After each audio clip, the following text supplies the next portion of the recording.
tukyagenda mu maaso ne program omuntu w'abantu era nga gwe tuli naye ye Swabra Najjuuko oba Jjuuko naye teekakasa bulungi linnya lyakubi naye nga kati atugambye ye Swabra Odutu Rehema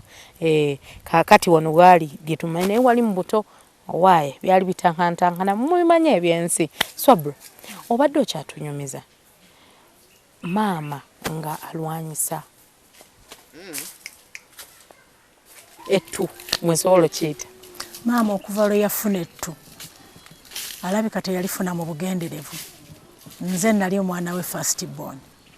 na first born obamanyi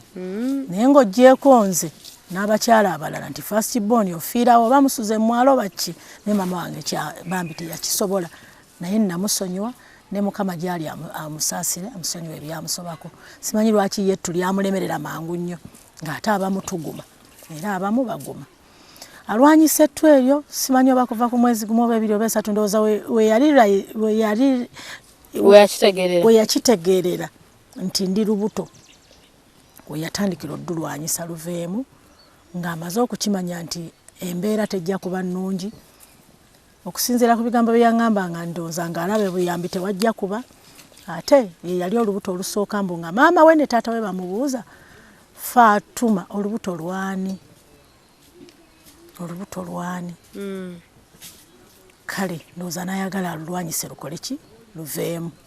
ebibuuzo abiwone ebibuuzo byali biyitiridde. Naye maama wange oyo yayina bakulu be baddako ku bakulu baabo baddako nga waliwo akola mu grade B omugenzi maama wange naye abamaama Safiina mukama amuwumuze emirembe abasinga baafa bonna abaana bajjajja wange oyo. Safiina yayina art I think wendowooza n'okusinziira bwe yakiŋŋamba maama yakiŋŋamba teyakinkisa mukulu we Safiina maama wange Fiina baafuba nnyo olubuto luveemu nga okubonaabona kwa mutowe mu maaso akulaba singa olubuto olwo luba lukoze eki lukulidde mu ndaayo ne balulwanyisa okuva lwe baategerera nti bali lubuto paka ku myezi 7. Myezi egyo 7 balulwanyisa batya paka ku last paka kuzaalibwa mu musiri gwa muwogo. Mu musiri gwa muwogo baali bamanyi nti olubuto luvuddemu kubanga oli engeri gye yalimu olusawosawo ate ono ba yalimu yo olwayungwe oli yamutegerera naye nga bo bamanyi bakyajjamu tujjamu olwokuba nti baali bakirwanyisa. Mu musiri gwa muwogo baali bamanyi olubuto luvuddemu olwaleero luvuddemu ku myezi 7. Naye ndowooza awo nga bw'omanyi wali ozaddeko mu kuzaala awo ate wabaawo ebizibuzibu tekipapirwa ne woba olowooza nti lubuto naye era ssebo ogenda okulaba nga kizimbulukuse. Omukyala yali alima neyiba wa mukyala Amina jjajja wange azaala maama ku kibanja ekiddako mu nnimiro eddako bano mu mawogo ndowooza oba n'omusiri gwa muwogo gwe gwali gw'onneyiba tegwali gwa maama waabwe baba alina okukikolera wala kati nvaamu nfubutukangwa wansi obuzibu nkaaba kati bo baali bamanyi nti omwana akabuto kafu oba ndowooza baali beeteesezza batya be bamanyi era mukama abasonyiwe baali bagenda kukola batya ng'era abaazijjamu ogw'omulembe guno bwe babikola ndowooza nawe baali bagenda obikola naye nga Katonda agaanye. Bwengwa wansi ekyaleeta obuzibu nkaaba omukyala yali alima ku neighborhood abawulira bafigitinga mbu bakukuta oba batidde kuba baali bawalawala ng'alaba bakukuta akaana kakaaba yeewuunya nnyo abantu abakukuta nga waliwo akaana akakaaba ate kati gw'omanyi omukyala abaazadde byonna byonna n'abyewuunya ng'atidde n'agamba bano si baana ba Amina munywanyi we ndowooza neyiba okusembera ng'ababuuza Fatuma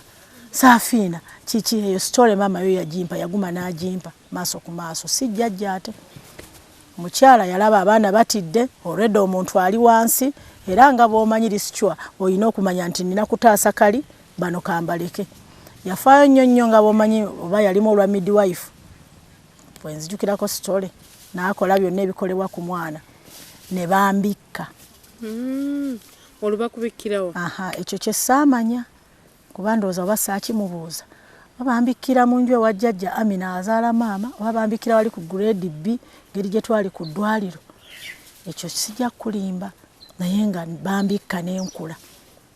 nentandika n'okutambula n'okunyirira ng'omwana ddala eyali ow'emirembe nembeerawo nga ndi bebi. Olwo maama akwejjako awo tumaze okubika ojiddwa mu musiri gwa muwogo oze wa jjajja mpeze emyezi 8 ndi ntebe ndowooza era obukalu bujja obutali butebenkevu bujja nze okubeera oba ne maama ndowooza talina busobozi simanyi yamanyi ne Mukama Katonda we ndowooza yeeyiiya ankwata ampa omukyalo oyo Janet Nabukalu ate oyo omukyala Janet Nabukalu yali munnyo oba talenti olw'okukuza abaana ndowooza ng'awulira akuza abaana b'abantu mukyala mulezi wa bwana nagwo gwali mulimu gwe ngera bolaba oyo muwala we obwana bungi nnyo wano ndowooza bugenze kusoma aba n'obwana bungi n'obuuza oba kano kaani bakaani naye nga bonna bulina bwe bumuyita ne nnyina bwe yali kati myezi 8 ne tuguluba ne jjajja nze ntandika okutegeera nga nina emyaka 7 ng'oli wa jjajja nga ndi wa jjajja sokonemeze jjajja olwakuterekeddeyo ebigagu ovudde ku ssomero mugulubye ne jjajja kwaffe otugamba okuguluba byebeka betulowooza ebigagu ate bagamba omwana akulidde ku jjajja ekyejo ekibeera abeera atiriika ati nayina ekitiiriiko n'ekyejo n'ebigagu naye nga okusoma tekwali kwangu naye ng'ebirala jjajja akwataganyanga ku nfuna ye ndowooza onfuna ye ate ndowooza by that time yali atandise okuggwamu amaanyi yanyi olw'osoma otya kusoma tekwali kwangu kuba bwe naweza emyaka 7 waliwo akasomerayo we mutundu akaliraanye jjajja owa mukyala Nakabugo jjajja n'agamba mukyala Nakabugo nti nsome baneebalana akasomero ako nga jjajja gyafumba obuugi kati kyenzukira ku jjajja yalina abaana be bangi emyaka 7 years yalina abaana be bangi nga mwe muli abo n'abalala abagenzi kuba abo be baliwo bokka yalina abalenzi Sulaiman Kateregga n'abadda oyo Mariam Nasuuna na ono Maria ddala sirimanyi bulungi abaana abo bateranga boonogamba nti kati nzingenda mu kyalo nga kati bwe tuzze baleetayo akantu ne baleetayo akantu yalina abaana be nga bamulabirira naye nga mu kumulabirira ate tebasobola mumulabirira naawe ne bakulabirira n'abalala kale kyenzukira bampitanga na nkuti oba yempeekera nga bamulabirira n'enkuti oba n'empeekera mu kulya naye nga tebasobola giweerera oba baali tebamanyi magenda n'amajja ga nkuti eno naye mu baana be bonna ate tewali mwana we gwe yali azaala oyo jjajja gye saabeerako bonna nabeerangayo okwo n'abaana baabwe nga bagenda ku ssomero nenze n'ensigala awo naye omukyalo oyo nannyini wano Mariam Nasuuna wasoma otya anti olwo nkubuulira jjajja atandika okunoonya fiizi zibula jjajja asaba omukyala nannyini kasomero nsome bebalenga singa mba nsoma jjajja olwo aba aweddeyo salale mukyala Nakabuga akkiriza nsomayo ttaamu emu jjajja oba yalwala mugongo oba magulu piwanu nassale awo yali nassale myaka 7 naye ebiseera ebyo nassale oba basomanga myaka 5 bemeka naye nze olw'embeera fiizi zaalisooka kubula naye era nayo nasomayo ttaamu egi jjajja bwe yalwalanga nga tasobola kukola mirimu gya mukyala Nakabugo n'amugamba nti ne Jjuuju tajja kusoma ttaamu ejja ate naawe tokola njagala kufuna mukozi mulala awo okusoma ne kujjamu obuzibu jjajja n'amaanyi gakendedde kati ate nze nga nkulira ku sipiidi ya kizungu jjajja akka wansi amaanyi gaggwamu nze nkula okufa ebyetaago byeyongera omwana bwe yatuukira okusoma nga mukazi wattu naye talina ssente n'abeerawo naye omwana maama n'aŋŋamba owange omwana taasoma ono tunaamukola te neŋŋamba nange kinnuma neŋŋenda gyali ng'olwo awezezza emyaka oba 9 ne mutwala ne baŋŋamba abantu ne baŋŋamba ha otwalawa mukazi wattu nno nze tulaba omwana zonto omwana talina magezi omwana zonto otwalawa wali mulese walirese awo wali nnyoko ebibuye omwana otwala mpozi nga bwokola twala omwana oyo era towaayo ssente zo kyetukuwa amagezi nti mutwale ogireki omuteeka waka gundi asigala abadde akukolera omuggyeko ono omwana ajja kuyiga emirimu awo watuusa agenda ayiga akukolere kakati jjajja oba yayiiya atya naye nga abaana be bamulambula buli wiikendi kyenzijukira nti jjajja yabuulira ku buli mwana we gwazaala ekikwata ku fiizi zange Juju munyambe bannange Juju atuuse okusoma kati newabaawo omwana we omu gwazaala baali bamuyita Akaya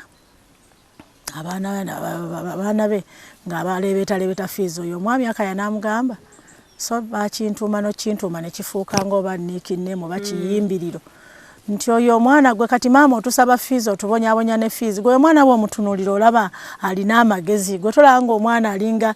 kati kye tuyita ekimenko oba akamenke by that time nga bagamba kimengwa oba byebimu meaning gwe tolaba ng'oyo omwana alinga ekimengwa lubaale w'ekkongo yenna yakuŋŋanira mu mwana oyo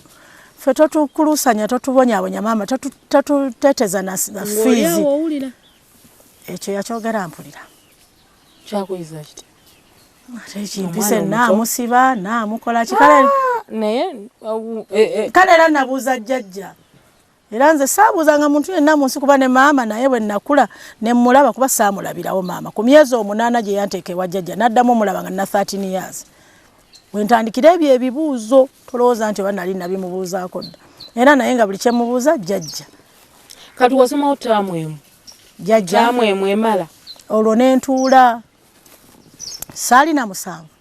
8 tunoonya fiizi kati waaliwo omukyala ng'alina obwana ayagala omulelera obwana n'okumulimirangako nga mukwano gwa jjajja jjajja n'aŋŋamba omanyi ne bana abange boyita bataata bo ne basenga abo tebafunye fiizi tutandike okweyiiya tunoonye fiizi ne ŋŋenda ewa mukyala Kaggwa nga nkola obwana mbulera tulima ku 8 awo batokulaba house girl era house maid yaaya byonna byebyo eyo maid ndabanga ku mulembe guno ogwaffe gwa .com yaaya house girl maid bitandise kati wala kubona oluzungu twali tetulutegera by that time nenga oba n'oluganda kubanga yaaya kyaliwo dda bebo yaaya kyo kyaliwo ng'era kyekyo yaaya house girl yaaya kiri mu luganda ekyo swahili mu lukongo kiri yaaya ate kitegeeza darling tekitegeeza kulera baana kakati ntandika okukola olwo nchapa waliwo sikiswalira kubanga waliwo omuwala ngo yagenda okola P7 Bahati Kalisa lumu aba alaga abagenyi yaleeta bunne kusomera abulaga album n'abugamba wano mulabawo wano my mom yali achapa ne bamubuuza what do you mean by kuchapa wano yali somebody's house girl obuyina okufaananya yes olwawo nakolawo omwaka gumu n'obugwamu nkolawo omwaka n'obugwamu jjajja ayiiya ku myaka 8 otandise oba house girl wayaaya nima nero bwana muli wali okifiiringa nti nkola bwa house girl oba wali ogamba ndera baana nakifiiringa kubanga nasulanga eno tusula feka ne jjajja buli ku makya nina okugenda eri ate bwe mbasigenze ate era omukyala simanyi fiizi azitusuubiza ate taziwa nayo kuba nali manyi nti olutandika okukola eri nja kuddayo wa mukyala Nakagugu nsome ate siwe byali eno birala neno birala kati ndooza ne jjajja byamunyiganga nange byanyiga nenge ekyokukola tewali jjajja mu kumunyiga ennyo oba ono mu baana abawala ye yali munne nnyo badeewe n'amubuuliramu Juju gwe tomulaba ndooza oba naye yali yandaba dda n'amugamba mulaba kusoma kale nti toyagala kukolerako ku mirimu olina kukolera mirimu kuba kikikola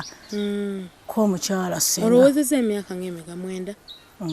eri obudde tewakwadde yadde n'ekikumi tosomi nesaalaba kusoma nakyetwano nayo okujjako kubakolera n'okulya ali ku Bukedde TV nga omwana avudde mu kyalo nga gwalina okumukozesa ennaku zino tugamba housemaid omuntu wakuuma waka ne tubikabikawo ku kigambo naye ddala omwana wa munno nga wamujja mu kyalo ng'olina omuweerera oba ng'olina omutwala ku ssomero ebintu ebyo tolina okuwaayo akasente ewaabwe naye nga ddala gwe kyotunuulidde kulerera baana nakulabirira waka ebintu ebyo si birungi kati sooke tumulemu katono tukole ku nsimbi baedita bange baŋŋamba bakama bange tulina okukola ku nsimbi nze nsobola okugaana munaye zinaasasula zinaavaawo kati sooke tukole ku nsimbi ate oluvannyuma tukomewo